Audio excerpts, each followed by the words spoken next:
14:27. லூக்கா 14ஆம் அதிகாரம் 27ஆம் வசனம். என்னுடைய சிலுவையை சுமக்காவிட்டால் எனக்கு சீஷனா இருக்க மாட்டான். Today we don't understand what it means to carry the cross. சிலுவையை சுமப்பது என்றால் என்ன என்பதை இந்த நாட்களில் நாம் விளங்காமல் இருக்கிறோம். See, the cross has become an object of glory and worship today. இன்றைக்கு சிலுவை என்பது மகிமையின் சின்னமாக ஆராதிக்கக்கூடிய ஒரு சின்னமாக மாறிவிட்டது. All golden crosses around our neck. நம்முடைய கழுத்திலே தங்க சிலுவையை மாட்டிக்கொள்கிறோம். On church buildings and all, people worship it today. இன்றைக்கு சபையிலே இருக்கக்கூடிய அந்த சிலுவையை எல்லாம் மக்கள் ஆராதிக்கிறார்கள், வணங்குகிறார்கள். You know how people are killed in our country with a hangman's noose. அங்கே தூக்கு கயிறினாலே எப்படி நம்முடைய நாட்டிலே தூக்கு தண்டனை நிறைவேற்றப்படுகிறது என்று தெரியுமா? Judge says somebody has to be killed. இவன் கொலை செய்யப்பட வேண்டும் என்று அந்த நீதிபதி தண்டனை கொடுக்கிறார். There's a rope like this. இது போல தூக்கு கயிறு தொங்கிக் கொண்டிருக்கும். They put his neck into that. அந்த தூக்கு கயிறிலே உங்கள் கழுத்தை மாட்டுவார்கள். That's how they kill him. அப்படிதான் கொலை செய்வார்கள். He's standing on a platform. அங்கே கீழே ஒரு தூக்கு மேடையில நின்று கொண்டிருப்பான். And the platform is removed suddenly. திடீரென ஒரு சுவிட்ச் போட்ட உடனே அந்த அடித்தளமானது நீங்கிவிடும். He drops down. டக்குன்னு அப்படியே அவர் தொங்கி கொண்டிருப்பார். And his neck gets disconnected and he dies. கழுத்து முறிவுபட்டு மரித்து விடுகிறார். So this is called a hangman's noose. இதுதான் தூக்கு கயிறு. Now can you imagine anybody worshiping this hangman's noose? யாராவது இந்த தூக்கு கயிறை ஆராதிக்கிறதை நீங்கள் கற்பனை செய்து பார்க்க முடியுமா? Oh, how wonderful you are. எவ்வளவு அருமையா இருக்கிறாய் தூக்கு கயிறே. And making a golden hangman's noose and putting it around your neck. அந்த தூக்கு கயிறை தங்கத்திலே செய்து கழுத்திலே மாட்டிக்கொள்வது. Or on top of a church, one big hangman's noose. அல்லது சபைக்கு மேலே ஒரு தூக்கு கயிறு தொங்கிக் கொண்டிருக்கிறது. That is the cross. அதுதான் சிலுவை. Today it is hangman's noose, those days it was the cross. இன்றைக்கு அது தூக்கு கயிறு, அந்த நாட்களில் அது சிலுவை. We don't understand it. நாம் அதை விளங்கிக் கொள்வதில்லை. It is not an object of worship. அது ஆராதிக்கக்கூடிய ஒரு பொருள் அல்ல. It's an object of shame. அது வெட்கத்தின் ஒரு பொருள். Like a hangman's noose. அந்த தூக்கு கயிறு வெட்கத்தின் அவமானத்தின் சின்னம். Today we are proud to get a cross for our daughter to hang around her neck. இன்றைக்கு நாம் நம்முடைய மகள் கழுத்திலே சிலுவை டாலரை வைத்து ஒரு செயினை போட்டுக்கொண்டால் பெருமைப்படுகிறோம். Men also have a golden chain with a cross. பெண்களை விட்டு ஆண்களும் கூட செயினை போட்டு அதிலே ஒரு சிலுவையை மாட்டிக்கொள்கிறார்கள். How many of you will get a hangman's noose to tie around your neck? உங்களில் எத்தனை பேர் தூக்கு கயிறை வாங்கி கழுத்திலே மாட்டிக்கொள்வீர்கள்? No, we don't understand it.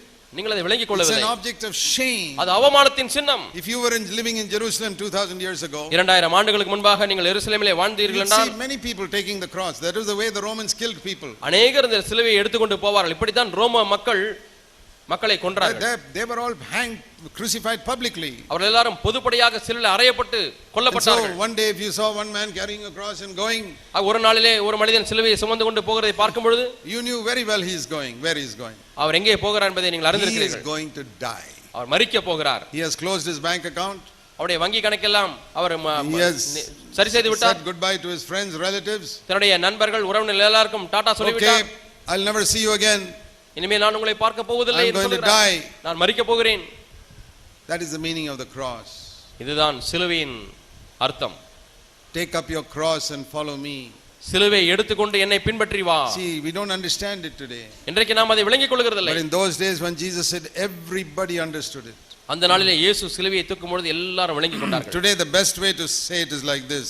இன்றைக்கு அதை சொல்வதற்கு மேன்மையான வழி, சிறந்த வழி என்னவென்றால், the Lord says, go and hang yourself first and then follow me. நீ போய் முதலாவது உன்னை தூக்கிலே மாட்டிக்கொள், அதற்கு பிறகு என்னை பின்பற்றி வா என்று சொல்வதா? Die. மரித்து விடு, then follow me. அதற்கு பிறகு என்னை பின்பற்று. That is the cross. அதான் சிலுவை. That's the sword. அதான் பட்டயம்.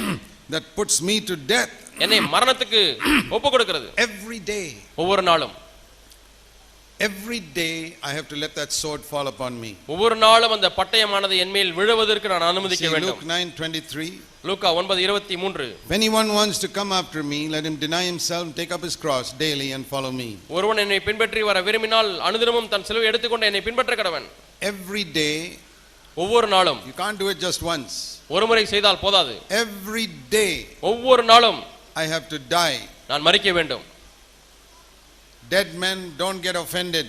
மரித்தவன் மனத்தாங்கல் அடைவதில்லை, மனம் புண்படுவதில்லை. If you get offended, it means you have not died. நீ மனம் புண்படுவாயானால் நீ மரிக்கவில்லை என்று அர்த்தம்.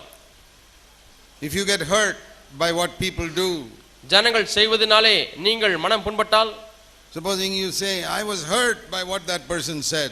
இந்த நபர் சொன்னது எனக்கு உண்மையாலுமே என் மனதை காயப்படுத்தி விட்டது. I was hurt by what my wife said or my husband said to me. மனைவி என்னிடத்திலே சொன்னதை பார்க்கும் பொழுது அல்லது கணவன் இடத்தில் சொன்னதினாலே மனம் புண்பட்டு விட்டது என்று சொன்னால், why are you hurt? Why are you hurt? ஏன் புண்பட்டீர்கள்? You haven't died, that's why. மரிக்கவில்லை, ஆகவே தான். If you die, you can't get hurt. நீங்கள் மரித்து விட்டால் புண்பட மாட்டீர்கள். You try and poke a dead man, he's not hurt.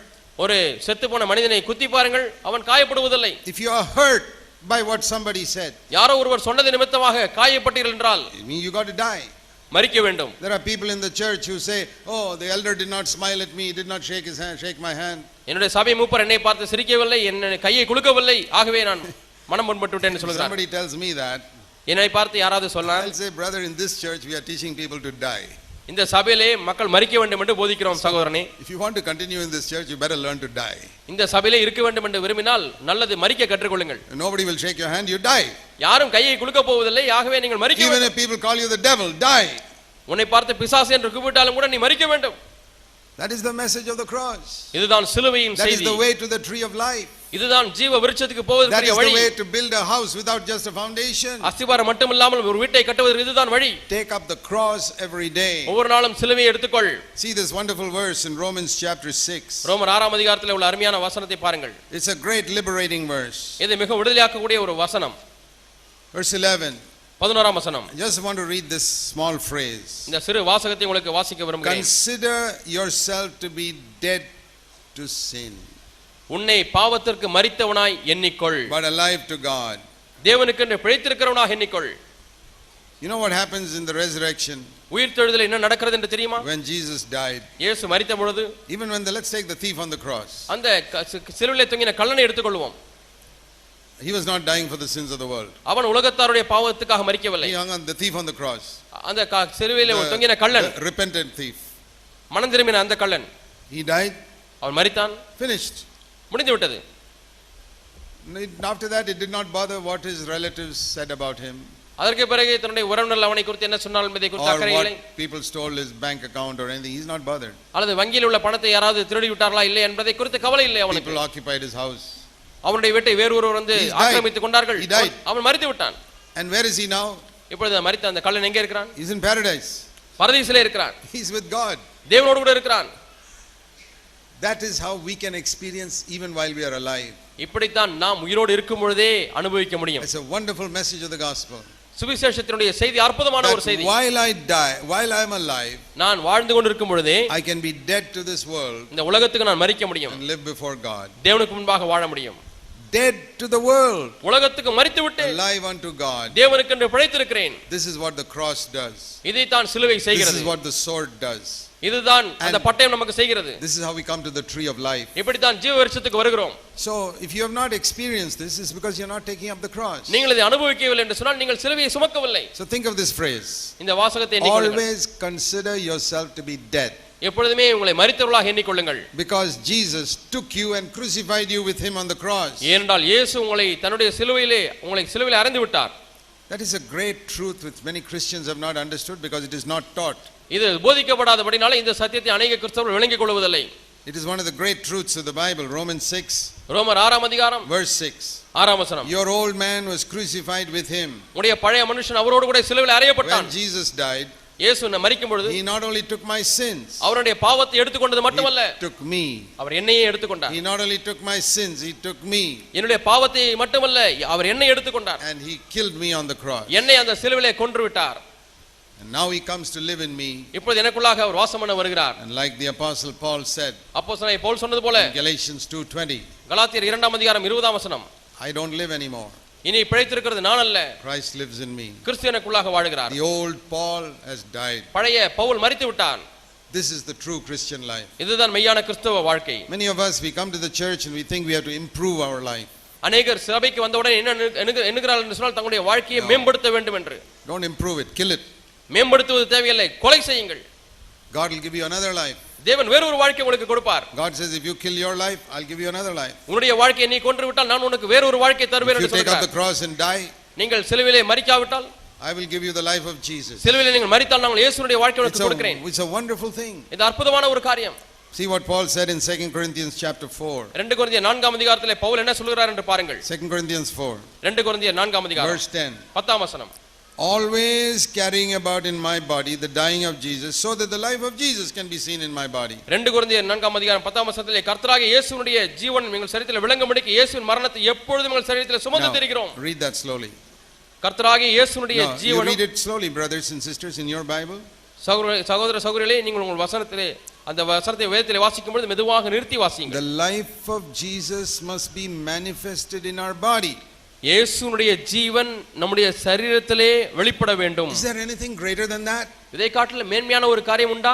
The holiness of Jesus in my body.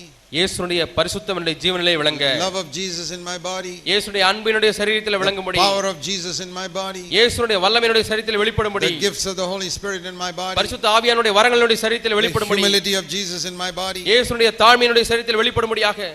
The way to all that is here. இவள் எல்லாவற்றுக்கும் போக முடியாத ஒரு வழி இங்கே இருக்கிறது. For that, always carry in your body the dying of Jesus. அதற்கு இயேசுவினுடைய மரணத்தை எப்பொழுதும் நம்முடைய சரீரத்திலே சுமந்து இருக்கிறோம்.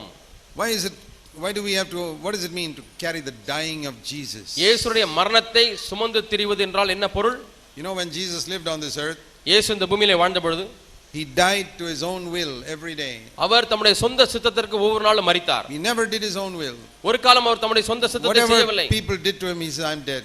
ஜனங்கள் அவருக்கு என்ன செய்தாலும் சரி. That's why when they spat on him, ஆகவேதான் அவரை கன்னத்தில் அறைந்த பொழுது, spat, அவர் துப்பின பொழுது, அவருடைய கன்னத்தில் துப்பின பொழுது, slapped him, அவரை அடித்த பொழுது, no reaction. அதற்கு மாறுத்தரம் ஒன்றும் சொல்லவில்லை. You spit on a dead man, there's no reaction. மரித்தவனுடைய முகத்திலே துப்பினால் மாறுத்தரம் ஒன்றும் இருக்காது. Slap him, no reaction. அடித்து விட்டாலும் ஒன்றும் இருக்காது. You call him a devil, no reaction. பிசாசு என்று கூப்பிட்டால் ஒரு மாறுத்தரமும் இல்லை. You see, so many of us are so offended by what somebody said or somebody did. யாரோ ஒருவர் செய்தது நிமித்தமாய் சொன்னது நிமித்தமாய் நாம் எவ்வளவு மனத்தாங்க அடைந்து விடுகிறோம். Some of us think we know so much about the cross. நம்மிலே சிலர் என்ன எண்ணுகிறோம் என்றால் நாம் சிலுவையை குறித்து அதிகமாக அறிந்திருக்கிறோம் என்று எண்ணுகிறோம். God is trying to tell you. தேவன் உங்களுக்கு என்ன சொல்ல விரும்புகிறார்? You got offended, my son. என் மகனே, நீ மனத்தாங்க அடைந்து விட்டாய். You are not dead. நீ இன்னும் மரிக்கவில்லை. Look at your reaction to that man who treated you badly. உன்னை தவறாய் நடத்தின அந்த மனிதன் பால் நீ எப்படி மாறுதரம் சொல்லுகிறாய் என்று பார். Some brother came to you. ஒரு சகோதரன் உங்களிடத்தில் வருகிறார். I don't have any respect for you. உங்கள் மீது எனக்கு எந்த மதிப்பும் இல்லை. I have no confidence in you. உங்களிடத்தில் எந்த நம்பிக்கையும் எனக்கு இல்லை. You got disturbed. அதனாலே கலக்கம் அடைந்து விட்டீர்களா? Because you are not dead. Our மரிக்கவில்லை. That person is not disturbed if somebody says I don't respect you. மரித்தவன் யாராவது தன்னை பார்த்து உன்னை மதிக்கவில்லை என்று சொன்னால் அவன் அதற்கு கலக்கம் அடைவதில்லை. I have seen that even people who think they know about the cross don't really die. சிலுவையை அறிந்து இருக்கிறேன் என்று எண்ணுகிறவர்கள் கூட மரிப்பதில்லை. We need to ask God to make this real in our life. ஆண்டவரே, இதை என்னுடைய வாழ்க்கையிலே யதார்த்தமாய் மெய்யாய் மாற்றும் என்று உண்மையாலுமே நீங்கள் கேட்க வேண்டும். It's not that nothing is living, Christ is living. ஒன்றுமே வாழவில்லை என்ற பொருள் அல்ல, கிறிஸ்து அங்கே வாழ்ந்து கொண்டிருக்கிறார். There is a life in me. எனக்குள்ளாக ஒரு ஜீவன் இருக்கிறது. But it is the life of Jesus. ஆனால் அந்த ஜீவன் இயேசு கிறிஸ்துவினுடைய ஜீவன். Who never gets offended. ஒரு காலம் அவர் மனத்தாங்கல் அடைவதில்லை. Who forgives people who hurt him. தம்மை மனம் புண்பட்டவர்களை மன்னிக்கிறவராய் இருக்கிறார். Who can love people who are his enemies. தன்னுடைய சத்துருக்களை நேசிக்கிறவராய் இருக்கிறார். That is another life.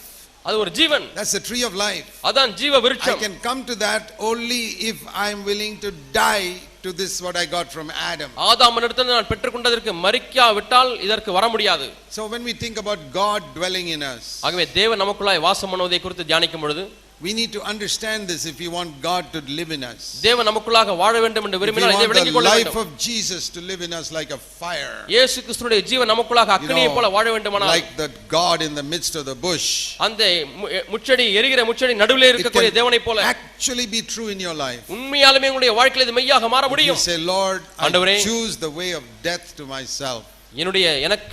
நான் எனக்காக மரிக்க முடியாத வழியை தெரிந்து கொள்கிறேன். Always carrying in my body the dying of Jesus. எப்பொழுதும் இயேசு கிறிஸ்துவின் மரணத்தை என் சரீரத்தில் சுமந்து திரிய வேண்டும். Whole day.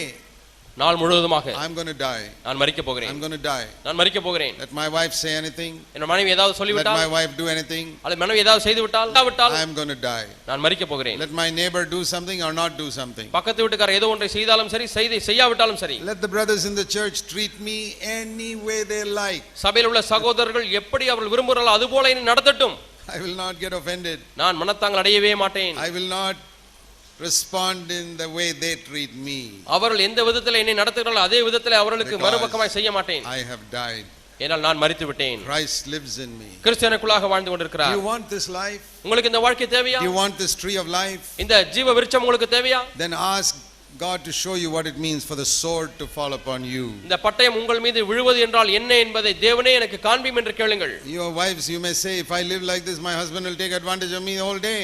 மனைவிமார்களே, நீங்கள் சொல்கிறீர்கள், நான் இப்படி வாழ்ந்து விட்டால் என்னுடைய கணவர் எல்லாவற்றையும் தனக்கு சாதகமாகவே பயன்படுத்திக் கொள்வார். Don't be afraid. God knows how to control your husband. பயப்படாதீர்கள், உங்களுடைய கணவனை எப்படி கட்டுப்படுத்த வேண்டும் என்று தேவன் அறிந்திருக்கிறார். God will not allow you to be tested beyond your ability. உங்களுடைய திராணிக்கு மிஞ்சி நீங்கள் சோதிக்கப்பட அவர் இடம் கொடுக்க மாட்டார். 1 Corinthians 10:13 is a wonderful promise. 1 கொரிந்தியர் 10ஆம் அதிகாரம் 13ஆம் வசனம் என்பது அருமையான ஒரு If you வாக்குத்தத்தம். don't know that promise, you must learn it by heart. இந்த வாக்குத்தத்தம் உங்களுக்கு தெரியவில்லை என்று சொன்னால் மனப்பாடமாக அந்த வசனத்தை படிக்க வேண்டும். 1 Corinthians 10:13. 1 கொரிந்தியர் 10:13.